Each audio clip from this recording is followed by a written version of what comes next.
what we have seen is a categorical and consistent Israeli refusal to actually do what it was committed to doing within the agreed framework. The framework for the ceasefire was on day 16. Negotiations were supposed to begin on phase 2, later phase 3.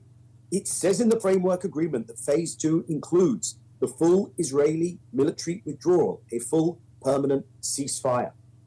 Those negotiations never began in earnest because from the get-go, the Israeli government refuted the very terms of the agreement. On day 50, they were supposed to withdraw from the Philadelphia corridor. That never happened. Instead, alongside the refusal to enter into the negotiations according to the agreed framework, we had the reimposition of the siege on March 2nd, when they stopped the supplies going in. On March 12th, the cutting of electricity with the knock-on effect to water desalination, and overnight, the strike on Gaza. And I think there were things to do with the domestic Israeli political scene, the political crisis Israel was in.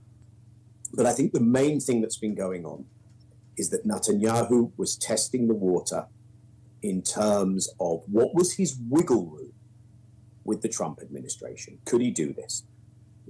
And this defining moment, which I think led to the greatest anxiety on Team Netanyahu, was when we not only heard about Special Hostage Envoy Adam Boehler's talks with Hamas, but when he came out and defended those talks. That was just over a week ago.